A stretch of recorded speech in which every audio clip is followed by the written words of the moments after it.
முதல்ல பிறந்த நாள் ஸ்வீட் கொடுப்பேன். அதுக்காக அது வந்திருக்கதே. ஸ்வீட் கொடுக்கதான். ஆமா, எப்பயும் வராது. ரொம்ப நன்றிமா. இந்த தடவை சூப்பர், வாழ்த்துக்கள். கொடுத்துட்டு போகும்போது வாங்கிக்கிறோம். மதுரை வீரன் தானே. ஆமா, அப்படிதான் ட்ரைனிங் பண்ணிருக்கோம். ஏன்னா அடுத்த ஆளுக்கு வேணும். ஓபன் பண்ணிடுறாங்க. ஏன்னா போன வருஷம் வாங்குது. அப்படியே போன வருஷம் வாங்குதா? 2018 போட்டுருப்பாரு. அவர் வச்சிருக்கோம் 17. ஆமா, அதுக்கு முன்னாடி வாங்கி. அப்பா பாத்தீங்கன்னா என்ன விஷயம் பண்ணாலும் அதுக்குள்ள ஒரு பயங்கர ஏதாச்சும் ஒரு நகைச்சுவை வைக்கிறாரு, காமெடி பண்றாரு. சோ வீட்லயும் எப்பயும் அப்படிதானா, இல்ல எப்பாச்சும் கோவம் படுவாரா? கோவம் படுவோம். என்ன விஷயத்துக்கு? ஆனா கோவம் வந்து பாக்குறது ரொம்ப ரேர் தான். ஏதாச்சும் ரொம்ப இம்பார்ட்டன்டான விஷயத்துல ஏதாவது சொதப்பிட்டோம்னா மட்டும் கொஞ்சம் கோவம் வரும். கடைசியா நீங்க கோவப்பட்டு பார்த்தது அப்பாவை எப்பாச்சு? எப்போ அப்பா இந்த மூட்ல வந்தா வீட்டே அமைதியாகும்? வீடே அமைதியாகும் ரிசல்ட் டைம் தான். படிப்புல கொஞ்சம் ஸ்ட்ரிக்டான. பொதுவாகவே நானு எந்த அளவுக்கு நீங்க ஹியூமரா பாக்குறீங்களோ அந்த அளவுக்கு கோவம். ஸ்டேஜ்ல ஒரு விஷயம் முறையா நடக்கலைன்னா, பட்டிமன்றம் போகும்போது யாராவது தண்ணியை போட்டு அலம்புறேன்னா மைக்கவே எல்லாம் போட்டு கிளம்புல எந்திரி அப்படிலாம் வந்திருக்கேன். சரி, ரொம்ப தொடர்ந்து திருப்பாச்சி பக்கத்துல ஒரு ஊர்ல கிளம்பிட்டேன் வண்டி எடுத்து. அப்படிலாம் சார் ஏன்னாங்க ஊர்ல 3/4 பேர் போலீஸ்ன்றீங்க, அது ஏன் அப்படி கண்ட்ரோல் பண்ண மாட்டேங்குது? இது மாதிரி இந்த டிசிப்ளின் ரொம்ப எதிர்பார்க்கும். சரி சரி, அந்த ஒழுங்கு இல்லைன்னா நம்மளுக்கு பயங்கரமான கத்திரமானலாம் இருக்கும். எனக்கு எங்களுக்கு வந்து நாங்கள் இப்போ ஒரு சாப்பிட்டுட்டே ஒரு இன்டர்வியூ பண்ணோம். ஸோ அதுக்கு வந்து பாப்பா அவங்க 2 பேர் தான் உதவி செஞ்சாங்க, வந்து பரிமாறினாங்க. இன்னைக்கு உள்ள குழந்தைங்களாம் சமைக்க தெரியல. இது நல்ல கெஸ்ட்டுகள் வந்தாங்கன்னா அவங்களுக்கு அழகா அந்த ஸ்வீட்லாம் ரெடி பண்ணி இவங்களே ஸ்வீட் செய்வாங்க. அப்படியா? நீங்க வர்றதெல்லாம் தெரிஞ்சிருந்தா அழகா செஞ்சிருப்பாங்க. சாப்பிட்டீங்கன்னா அப்புறம் ஜென்மத்துக்கு இந்த பக்கம் வர முடியாத அளவுக்கு மதுரை வீரன் தானே. டெக்கரேஷன் பண்றது, வீடை இப்போ நீங்க வரீங்கன்னா நீட்டா ஆக்குறது எல்லாமே ஒரு தடவை சொன்னோம்னா பக்கா விஷயம். அதை டிஸ்பிளே பண்ணி சூப்பர். அப்படியா? அடடா, நானே சொல்றனால நீ எதுவுமே போய் நீங்க ஆச்சரியமா பாக்க யாரும் சொல்லுவீங்க உங்கள? ஆமா அப்படின்னு சொல்லணும்ல. என் பேர் வந்து யாழினி ஸ்ரீ. யாழினின்னு வந்து அப்பாக்கு ரொம்ப பிடிச்ச பேர். யாழினின்னு வந்து காலேஜ் டைம்ல ஸ்கூல் டைம்ல நான் வச்சதுக்கான ரீசன் வந்து அது அப்ப அசத்த பேர் பண்ணும்போது தான் பிறந்துச்சு. அது சரி, அசத்த பேர் நிகழ்ச்சி பண்ணும்போது அப்ப அந்த டைரக்டர் தான் நாங்க ஒரு நல்ல தமிழ் பேரா தேடி அவரும் பார்த்துட்டு இருந்தாரு. அதனால மேக்சிமம் யாழினி என்ற பேரு இலங்கையில் அதிகமா இருக்கும். அந்த யாழ் குழல் இனிது யாழ் இனிது அப்படின்னா அது இனிமையான ஒரு விஷயம் இதுன்ற ஒண்ணு. தமிழ் பேரு நல்ல தமிழ்ன்றது கொஞ்சம் வித்தியாசமான பேரா வைக்கன்றதுக்காக அது வச்சது. என் பேர் வந்து முத்துராஸ்ரீ. முத்து வந்து டாடியோட பேர்ல இருந்து எடுத்தது முத்து. அதுக்கடுத்து ரா வந்து எங்க தாத்தா பேர் ராமசாமி, சோ அதுல இருந்து எடுத்தது, அதனால முத்துராஸ்ரீ. அப்புறம் ஸ்ரீ வந்து சரி, அது சிரிச்சிட்டே இருக்குன்றது கேட்டு கோவப்படாம ஸ்ரீன்றது அது ஒண்ணு. இதுல நிறைய பேர் இருக்கும். முத்து என் பேரு முத்து, எங்க குலசாமி பேர் முத்தையா. அதுல இருந்து எனக்கு முத்துண்டு. எங்க ஊர்ல பிறந்தா யார் பிறந்தாலும் அந்த முத்துன்ற பேர் எல்லாம் இருக்காது, பையன் பேர் ஏதோ ஒரு இருப்பான். அதான் அந்த குலசாமி கொடுக்குற மரியாதை.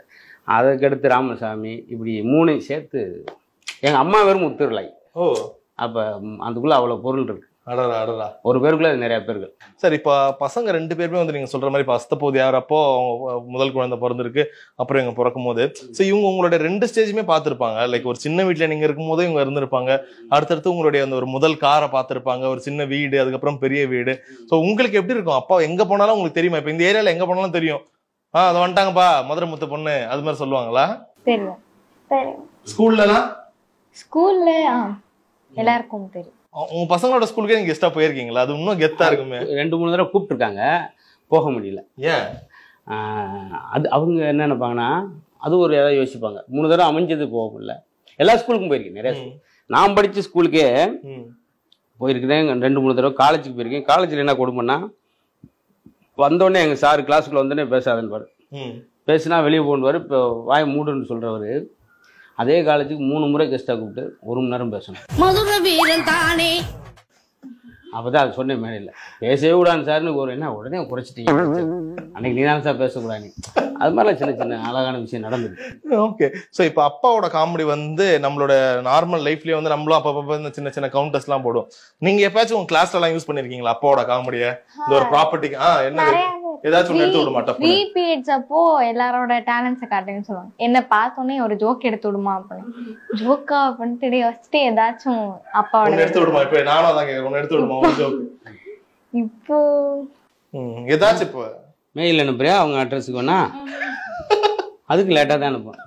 சிஸ்டம் ஸ்லோவாக இருக்குது. நான் பாருங்க தமிழில் ஃபஸ்ட்டு 6th ஸ்டாண்டர்ட்லேருந்து +2 வரைக்கும் நான் தான் ஃபஸ்ட் மார்க். சரி. ஆனால் இவங்களுக்கு தமிழ்லாம் பேசுறதுக்கு எழுதுறதுக்குலாம் ஸ்லோவாக இருக்கும். அதை நினச்சா அவங்களுக்கு அப்படியா? இங்கிலீஷ் எல்லாம் நல்லா பேசுறது அது தமிழ் கொஞ்சம் இது பண்ணலாம். சோசியல் சயின்ஸில் அந்த 15 மார்க் மேப்புக்கு அது 15 எடுப்பேன். அதனால தான் இன்னைக்கு உலகம் ஒரு கிட்டத்தட்ட 96 நாடுகள். 96 நாடு போயிட்டீங்க. ஆமாம், சூப்பர் சூப்பர்ண்ணே. அதெல்லாம் அதை சின்ன நினைச்சு பார்ப்போம். சரி சரி, 96 நாடுக்கு போயிருக்கீங்க. பசங்களை ஃபர்ஸ்ட் கூட்டிட்டு போன நாடு அது, அதை சொல்லுங்க. அதுக்கு பாஸ்போர்ட் வாங்குறதுக்கு போனது இல்லையா வெளியூருக்கு? எங்குமே வெளியூர் போயிருக்கீங்க? எங்க ரொம்ப சூப்பரான ஒரு ட்ரிப் அப்பா கூட போனது, இது மறக்கவே முடியாத ஒரு வெளிநாட்டு ட்ரிப்னா எதுமா? எல்லாமே சைல்ட்ஹுட்ல தான் போனோம். இப்போ கூட நேரத்து கூட போனோம், செட்டிநாடு போனோம், அதுக்கு போனோம், ராம்நாடு போனோம். அது இருந்தாலும் வெளிநாடு. ஆமா, வெளிநாடு ரொம்ப ரேர். அதாவது ஏன்னா இங்க இப்ப நம்ம இந்தியாக்குள்ளேயோ இல்ல தமிழ்நாடுக்குள்ளேயோ ரொம்ப ஃபேவரட்டான ஸ்பேஸ் இந்த இடத்துக்கு போனா ஃபேமிலியா போனா பயங்கரமா இருக்கும்னா நிறைய பேர் கன்னியாகுமரி. கன்னியாகுமரி. சரி, ஓகே. ஸோ அண்ணா இப்போ இந்த இதோட ஒரு ஃபைனலாக ஒரு டெஸ்ட் வைக்கணும்னு நான் ஆசைப்படுறேன். ஸோ இதில் வந்து நீங்கள் நடுவில் வரணும். ஒருத்தங்க இந்த பக்கம் வாங்க, ஒருத்தங்க அந்த பக்கம் போங்க, இப்படி வாங்கல. ஸோ ஒரு 10 கேள்வி இப்போ நான் டக்குன்னு கேட்க போகிறேன். இங்கே வந்து உட்காந்துருங்க, சரிங்களா? அப்படியே மகள்களை ஆசீர்வாதம் பண்ணுறதா நினச்சி நான் அந்த கேள்வி கேட்கறதுக்கு யார் கரெக்டாக சூட் ஆகிறாங்களோ அவங்க தலையில் நீங்கள் கை வைக்கலாம். சரிங்களா? ரெடி? ஸோ 2 பேர்ல வந்து யாரு பயங்கர சுட்டி, யாரு பயங்கர வாயாடுவா?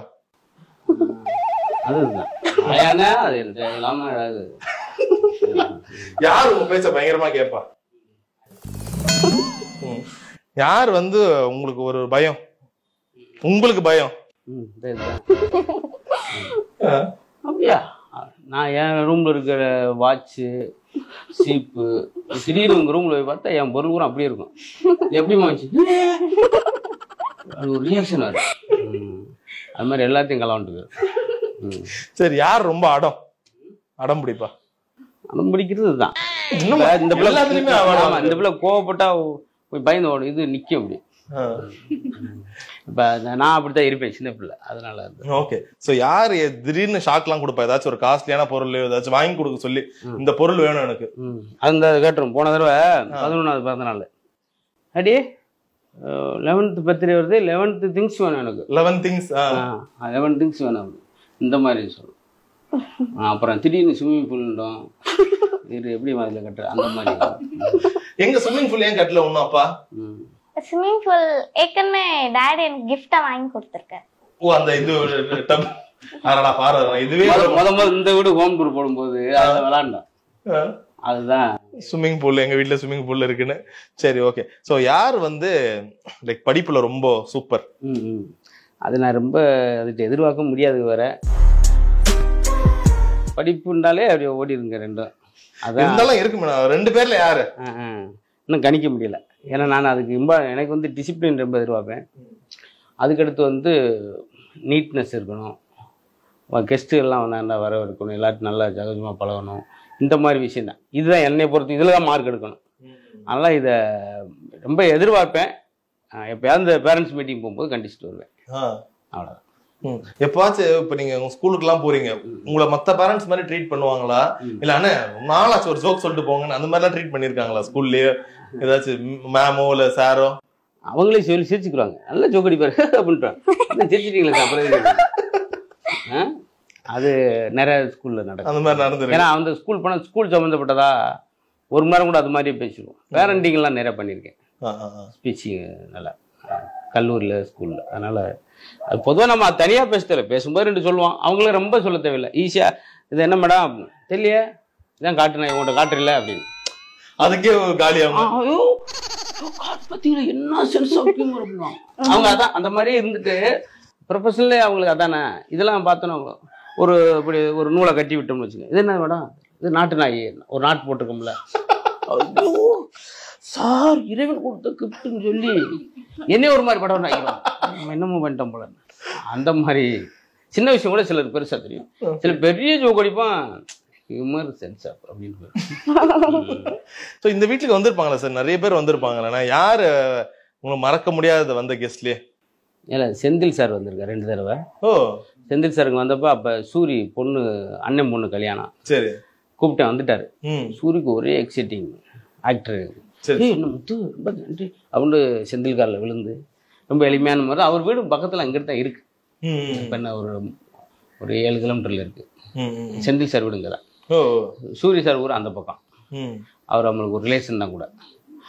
அப்படி அதனால பக்கத்தில் வேல்ராஜ் சார் வீடு தாம்பரம். சுற்றி நிறைய பேர் இருக்காங்க மதுரை வட்டாரம். ஆமாம், இதுலேருந்து 1 கிலோமீட்டர் போனால் சீன் ராமசாமி சார் வீடு. ஓ, அதில் இருக்கு. Super super. அதனால் நிறையா புகழ் வந்திருக்கான், ஆதவன், அமுதவாணன், ரோபசங்கர் ஃபேமிலியே வந்திருக்காங்க. ஓகே. ஸோ இப்போ அப்பா வந்து நிறைய நேரத்தில் தனியாக காமெடி பண்ணுவார், யார் கூடயாச்சும் சேர்ந்து காமெடி பண்ணுவார்ல. ஸோ அப்படி யார் கூட பேர் பண்ணால் உங்களுக்கு ரொம்ப பிடிக்கும்? இவங்க கூட சேர்ந்தா ரொம்ப பிடிக்கும் அவர் பண்ற. ராமரங் சேர்ந்து பண்றது சூப்பரா இருக்கும். தென் மேக்ஸிமம் எல்லாரோட பண்றது ஓகே, பட் ராமரங்களோடயும் டாடியோட காம்போ சூப்பரா இருக்கும். ஓகே. ஸோ டாடி மிமிக்ரி பண்ணி நீங்க பாத்திருக்கீங்களா 2 பேரும்? யார் மாதிரி? எம்ஜிஆர் மாதிரி. எம்ஜிஆர் மாதிரி. எம்ஜிஆர்லாம் தெரிஞ்சிருப்பாரு, ஏன்னா எம்ஜிஆர் வச்சுன்றாரு. அப்படியா?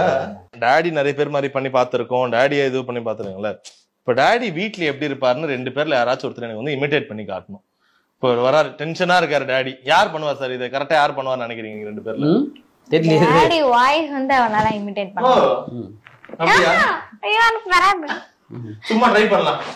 சும்மா ட்ரை பண்ணலாம். ஒரு சொல்லிட்டு டக்குனு விட்டுரு, அல்லது போய் ரொம்ப நேரம் ஓடும். ஆமா. ஓகே. ஓகே. இப்போ சீன் சொல்லிட்டு பண்ணு. ஏதாச்சும் ஒரு சீன் சிச்சுவேஷன். இப்போ அப்பா வராரு, நீங்க ஏதோ ஒரு ஸ்வீட் செஞ்சிருக்கீங்க, நல்லா இருக்கு, அது உடனே அப்பா என்ன சொல்லியிருப்பாரு அவர் ஸ்டைல்ல? இல்ல, அது என்ன உனக்கு என்ன, அதுக்கு நிறைய கோபப்பட்டு தான் பார்த்துருக்கான், ஆனா உனக்கு என்ன தோணுது? சரி, என்ன வேணா சொல்லலாம். இப்படி நான் ஒரு கேக் பண்ணி கொண்டு போனா டாடி என்ன பண்ணுவேன்? சரி, நான் தான் நீங்க இப்போ சரியா? டாடி உனக்காக ஒரு கேக். கேக்? ஆமா, எனக்கு சுகர் இதெல்லாம் சாப்பிட மாட்டேனே. சூப்பரா சூப்பர். டாடி இன்னும் கொஞ்சம் எடுத்துங்க டாடி. கொடுங்க. வச்சு பாரு, திரும்ப அடுத்த நாள் வந்து பார்க்கும்போது கேக் அப்படியே இருக்கு. ஏன் சார் பெருசா சுகர் ஐட்டம் சாப்பிட மாட்டீங்களா? ஆமா, அது உள்ள ஸ்வீட் சின்ன விஷயம் பிடிக்காது. நான் சாப்பிட்ற இந்த குட்டி பாவக்காய், கசப்பு, புளிப்பு தான் ரொம்ப சாப்பிடுவேன். நாவல் பழம், கொடிக்காய் புளி, கிராமத்து பழக்கனால எனக்கு அந்த மாதிரி தான். சரி, ஓகே. ஸோ இப்போ டாடியை பக்கத்துல வச்சுன்னு இந்த கேள்வி கேட்குறேன். ஸோ ஒரு டைம்ல வந்து எல்லாருக்கும் ஒரு பெருமை இருக்கும்ல, இவர் தான் எங்க அப்பா, எங்க போனாலும் இவரை தெரியுது. ஸோ மற்ற இன்னொருத்தவங்க வீட்டில் நான் இருந்தா இந்த இதுலாம் எனக்கு கிடைச்சிருக்காது. ஸோ அப்போ நீங்க எந்த டைம்ல வந்து அப்பாவை பத்தின ஒரு பயங்கரமான ஒரு ப்ரௌட் மூமெண்ட், இவங்க ஸ்கூல்ல இருந்திருக்கலாம், வெளியில, சார் எல்லாருக்குமே இவரை தெரியுது, எல்லாருமே இவரை பாராட்டுறாங்கன்னா ரொம்ப ஒரு ப்ரௌடான மூமெண்ட்னா எப்போ? எப்பவுமே தான். பட் வந்து நான் 1st ஸ்டாண்டர்ட் படிக்கும் போது அப்பா ஸ்கூலுக்கு வந்திருந்தாங்க, நான் அவார்ட் வாங்கும்போது. அப்போ வந்து யாழினி ஸ்ரீ மதுரை முத்துன்ட்டு ஃபுல் நேம் சொல்லும் போது ரொம்ப ப்ரௌடா இருந்தது. டாடி கீழே இருந்து கிளாப் பண்ற அந்த சிச்சுவேஷன்லாம் சூப்பரா இருந்தது. சூப்பர். ஸோ அது ஒரு தனி கெத்தல. இப்போ இந்த நம்ம வட்டாரத்துல எங்க கேட்டாலும் சொல்றாங்க மதுரை முத்து வீடு எங்க இருக்குன்னு கிட்ட சொல்றாங்கல்ல. ஆக்சுவலா இந்த வீடு வாங்கும்போது, இடம் வாங்கும்போதெல்லாம் அது எம்டியா கிடந்துச்சு. இப்போ முன்னாடி ஒரு இடம் சும்மா கார் நிறுத்துறதுக்காக கேட்டோம். அப்போ என்கிட்ட சார் அது சும்மா ஃபோனில் பேசுகிறப்போம், வீடு என்ன எந்த இடம் தெரியுமா, மருமுத்து வீட்டு பக்கத்தில், சும்மா லேண்ட்மார்க்கே கடைசியில் இது. அப்படி என்னன்னா அப்படி ஒரு இதை சொல்லி சொல்லி எனக்கே விலை ஏற்றிட்டாங்க. கடைசி எதை வாங்கணும்னா நம்மளுக்கே சொல்லி அது ஒரு லேண்ட்மார்க் ஆனாலும் ஒரு சந்தோஷம். Super super sir. பக்கத்தில் இருக்க வீடெல்லாம் எங்கன்னா அவங்க சொல்லிக்கிற மாதிரி. Okay, right. ஸோ இப்போ இன்டர்வியூல நானும் ஒரு பூமர்த்தனமான ஃபைனல் கொஸ்டின் கேட்க போறேன். உங்க 2 பேருக்கும் வாழ்க்கையில என்ன ஒரு எய்ம், என்னவா ஆகணும்ன்ற ஒரு எய்ம்? இந்த மாதிரி அடுத்த கேள்வி யாரும் கேட்க கூடாதுன்றதான் ஒரு ஆசை இருக்கும்ல, இந்த மாதிரி அப்பா சொல்லியிருப்பார்ல, சொன்னது இல்லையா அப்பா? சொல்லியிருக்காங்க. 2 பேர்ல யாராச்சும் டாக்டர் ஆனா நல்லா இருக்கும்னு சொல்லியிருக்காங்க. உங்களுக்கு யாருல ஆசை? அதுல அவளுக்கு வந்து மாசம் நீ ஏன் அப்படி இல்ல, பரவாயில்ல நீ ஏன் அப்படின்றீங்களா? உங்களுக்கு சரி, உங்களுக்கு சொல்லுங்க, உங்களுக்கு என்ன ஆசை? எனக்கு வந்து ஒரு பெட்ஸ் கிளினிக் வைக்கணும்னு ஆசை. ஏன்னா எனக்கு பெட்ஸ்னா ரொம்ப பிடிக்கும். பார்த்த கீழே ஒரு நாய்க்குட்டி, பூனைக்குட்டி எல்லாம் சுத்திட்டு இருக்கு. இதெல்லாம் என்னன்னு வாத்து வளர்த்து என்ன, அது வளர்க்காத ஒண்ணு குரங்கு தான் வளர்க்கல, குரங்கு யானையை அது கூட ஆணும் வளர்ப்பான் டைட்டில் அந்த மாதிரி அதுக்கு ஒரு இது இப்போ சுமார் வயசில் சொல்லுங்க அப்புறம் மாறி மாறி அது என்னென்னமோலாம் அதுக்கெல்லாம் பேசிட்டு வருங்க. பெட் கிளினிக் அங்கங்கே திருநாயெல்லாம் வந்து வளர்க்க போகிறேன், நீ தான் ஸ்பான்சர் பண்ணணும், அது பேசிட்டு வருங்க, நான் கேட்டு போகிறேன். நல்ல விஷயம். அது ஒரு திங்கிங். பரவாயில்ல பரவாயில்ல. இந்த வயசுலயே பாருங்க அவ்வளோ ஒரு வாயில்லா ஜீவன் மேல ஒரு சூப்பர்மா. கண்டிப்பா நீ ஆகல. நீங்க உங்களுக்கு? எனக்கு இப்போதைக்கு எந்த அம்பிஷனும் இல்லை. மேபி ஸ்டடீஸை பொறுத்து நான் அவளுக்கு டைரக்டர் ஆகணும்னு ரொம்ப ஆஹா ஆஹா. சரி டைரக்டரா நீங்க ஆவறீங்க. நிறைய ஸ்டோரிஸ்லாம் வீட்ல அப்பாவை ஹீரோவா ஆக்குறீங்க. யார ஹீரோயினா போடலாம்? அப்பாவுக்கு ஹீரோயின் டேடியோட விஷ் பண்ணி போடலாம். டாடிக்கு யார் விஷ்? அந்த டைத்துல மாதிரி. ஓகே. சோ அப்பா வச்சு காமெடி ஸ்டோரியா இல்ல ஒரு மாதிரி மாசான ஸ்டோரி எடுக்கலாமா? அப்பாக்கு ஃபர்ஸ்ட் வந்து காமெடியாவே போலாம். காமெடியா போயிட்டு திடீர்னு ஸ்டோரியோட பேஸ் படி மாத்தினா நல்லா. ஓகே. ஆனா நீங்க அந்த ஸ்டார்டிங் டைம்ல எல்லாம் நிறைய படங்கள்லாம் நடிச்சிருந்தீங்க. ஒரு காலேஜ் ஸ்டூடெண்டா வருவீங்க நிறைய. ஆனா ஒரு கட்டத்துல அப்படியே படங்கள்ல சுத்தமா ஸ்டார்ட் பண்ணிட்டீங்க. நம்ம திடீர்னு ஒரு படம் 10 நாள் இப்ப பாருங்க, இந்த 24ல இருந்து 5 நாள் பண்ணிட்டேன் ஒரு எழில் சார் படம். அது தேசிங் ராஜா 2. சரி. இந்த ஒரு 5 நாள் தேதி சுத்தமா முடியல. அப்புறம் அவரே எழில் சாரே என்ன சொல்லிட்டாருன்னா, ரொம்ப சிரமப்படுத்த வேணாம், அதை நம்ம இது பண்ணிக்கிறோம், பஸ்ஸில் போகிற மாதிரி ஒரு சீன். அதை அவர் வரல, அவரும் நான் வராதனால மதுமிதாவும் இல்லை. இந்த மாதிரி நிறையா குழப்படி இந்த ஸ்டேஜுக்கும் அது மாதிரி நிறையா படங்கள் இருக்குது, பெரிய பெரிய படங்களா. இன்னும் சொல்லப்போனால் நண்பன் படத்தில் சத்யன் கேரக்டர்லாம் சொல்லுவாங்க எனக்கு. அது சுப்பிரமணியபுரத்தில் இப்போ சபாபதி பண்ணியிருந்தேன். இந்த இதெல்லாம் தேசிங் ராஜாலாம் நல்ல ஆர்வத்தோட தான் போனேன். அப்படி அமையுது. ஏன்னா நான் ஒரு 5 நாளைக்கு 5 பேர்ட்ட பஞ்சாயத்து பண்ணிட்டு இந்த கிராமங்களில் போஸ்ட் அடிச்சுட்டேன், அதை அடிச்சுட்டேன், பட்டிமன்றம் நீங்கள் இல்லைன்னா என்னைய வந்து தூக்கி விட்ருவாங்க அப்படின்னு தூக்குக்கெல்லாம் எடுத்து வாட்ஸ்அப்பில் எடுத்து அனுப்புவாங்க. அதுக்கடுத்து என்ன செய்ய முடியும், போயிடுங்க வர வழியில். சரி சரி, சூப்பர் சூப்பர்ண்ணே. ஸோ உங்களுக்கு எவ்வளோ ஒரு சந்தோஷமா இருக்கு இப்போ நம்ம பார்த்து நம்ம குழந்தைங்க அழகாக வளர்ந்துட்டு இருக்காங்க, இவ்வளோ சூப்பராக பேசுகிறாங்க. அதான் நான் அவங்ககிட்ட மார்க்கோ இதெல்லாம் எதிர்பார்க்கல, நல்ல டிசிப்ளினாக இருக்கணும், நல்ல ஹெல்ப் மைண்டிங்கோட இருக்கணும் அப்படின்றது அது 2 பேர்ட்டு இருக்குது. 3வது அவன்ட்டையுமே நல்ல யாராவது ஒரு அன்னைக்கு ஹோட்டலில் பார்த்தேன், ஒரு பொண்ணு சின்ன பொண்ணு அழுதுகிட்டு இருக்கு, அல்வா அல்வா அப்படின்னு இவன் பிளேட்லேருந்து ஒன்று எடுத்துகிட்டு போவான். ஏன் நானே வீட்டை விட்டு வெளியே கிளம்பினா எங்கேயா போகிறேன்னா கூட இல்லாட்டி இதை கொண்டு போங்க, இது படிங்க, கால் ஒன்று கொடுத்து விட ஆசை. இந்த பிள்ளை இருக்குன்னா முத்ரா வச்சுக்கா, முத்ரா சாப்பிடு அப்படின்ட்டு அப்படி ஒரு 3 பேர் பயங்கர க்ளோஸ், ரொம்ப பிரியமா இருக்குங்க. Super super super sir. So எப்பயுமே உங்களோட ஸ்டைல என்னதான் பயங்கர காமெடி பண்ணாலும் கடைசியா அந்த ஒரு மாரல். ஸோ குழந்தைகளுக்கான ஏதாச்சும் ஒரு விஷயம் சொன்னா நல்லா இருக்கும். இப்போ பார்க்க, ஏன்னா இப்போ இந்த சம்மர் ஹாலிடேஸ் வந்த உடனே ஃபர்ஸ்ட்லாம் பார்த்தீங்கன்னா வெளியில போவாதரா உள்ளே இருந்துவாங்க, இப்போ எல்லாம் போனே வச்சிருக்காங்க, தயவு செஞ்சு வெளியில போய் விளையாட்டு வரன்றாங்க. அதுக்கேற்ற மாதிரி ஏதாச்சும் ஒரு விஷயம் சொன்னா நல்லா இருக்கும். இப்போ நான் கதையை கேட்டுதான் வளர்ந்து, அதனாலதான் இன்னைக்கு இத்தனை வாரங்கள் பேசுறேன். இப்போ கூட இந்த ஒரு விஜய் டிவியில் முதல் வணக்கம் நிகழ்ச்சியில் கூட டெய்லி கதை சொல்கிறோம். இதெல்லாம் நான் கதை கேட்டனால தான். கதை கேட்டு வளர்கிற குழந்தைக்கு கற்பனை திறன் இருக்கும். இப்போ எல்லாம் மொபைல்லே அடிக்ட் ஆனதுனால அது எனக்கு ஒரு ஏக்கமாக இருக்கும். நான் லைவாக திருவிழா போய் பார்ப்பேன், லைவாக குளத்தில் குளித்தேன், இந்த மாதிரிலாம் பார்த்தோம். கேம் விளாண்டாலும் எங்களுக்கு கேம் தான், மரத்தில் ஏறுறது, விளையாடுறது, பழங்கள் பிடிங்கி சாப்பிட்றது, இப்படி தான்.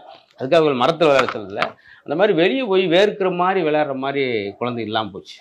அது வந்து உடல் ஆரோக்கிய ரீதியாக ரொம்ப இன்னைக்கு பாருங்கள், 800 கிலோமீட்டர் ஒரு நாளைக்கு ட்ராவல் பண்ணுறேன்னா நான் அந்த வயசில் சாப்பிட்ட சாப்பாடு அதை இப்போ யாரும் சாப்பிடல. இப்போ ஸ்கூல்லேயே நல்ல கடலப்பருப்பு கொண்டு வாங்க, கடல மிட்டாய் சாப்பிடுங்கலாம் சொல்கிறாங்க. ஆனால் இவங்க வந்து அந்த பீஸா பர்கர் இந்த மாதிரி ஜங்க் ஃபுட்லேயே ஆர்வமாக இருக்கனால அதை தவிர்க்கலைன்னா பிற்காலத்தில் ரொம்ப இப்போ நம்ம பாருங்க, நம்மளாம் யாரும் கண்ணாடி போடல, இனி வர்ற ஆள்புறம் கண்டிப்பாக கண்ணாடி போடுவாங்க. காரணம் எப்படி பையெல்லாம் சுவிட்ச் ஆஃப் பண்ணால் தான் ஃபோனை கொடுப்பேன், அது போல வெறியாயிடும். எல்லா கேமும் அவனே டவுன்லோட் பண்ணு. இது சந்தோஷப்படுறதுல பெருமைப்படக்கூடாது, ஆபத்து நினைக்கும். அதில் அவள் ஆர்வம் கற்றுக்கிறேன்னா அவன் வெளியே வரவே மாட்டான். அதனால அது ஒரு பெரிய எதிர்காலத்தில் கற்பனை இல்லாத குழந்தைகளாக, நல்ல ஆக்டிவிட்டி இல்லாத குழந்தையா போயிடுவாங்க. அதை குறைக்கணும். இந்த புக்கு எது காமிச்சுன்னா அதுக்காக தான் காமிச்சு, குறைஞ்சது புக்கு அப்படி பரட்டி வாசிக்கவே சொல்லணும். நான் பார்த்து தமிழ் அவ்வளோ ஆர்வமாக இருந்தேன், வாசிக்க வரமாட்டேங்குது, வேகமாக வரலன்றது எனக்கு ஒரு கோபம் வரும். அது மாதிரி ரொம்ப பின்தங்கி இருக்கான். ஆனால் அதனால சொல்கிறது, அதோட பெண் குழந்தைகள் தைரியமாக வளங்க, போக விடுங்க, தனியாக இயங்க விடுங்க. இன்னைக்கு ரொம்ப மது விஷயங்கள் அவ்வளோ வந்துருச்சு. போதை வச்சுக்கு 2000 கோடி இது வந்து இறங்கியிருக்கு அப்படின்றான் இந்த ஒரு வாரத்தில். அது எத்தனை பேருக்கு போகும் இளைஞர் இருப்பாங்க. ஏன்னா வாட்ஸ்அப்பில் பார்த்தா அதை போட்டு போதை வசதிகள் இதாகிட்டான்னு. அதுக்கு பூரா காரணம் வந்து நம்ம குழந்தைகள் தைரியமாக வளர்க்க வேண்டியது, பெண் குழந்தைகள். கண்டிப்பாக கண்டிப்பாக நிச்சயமா.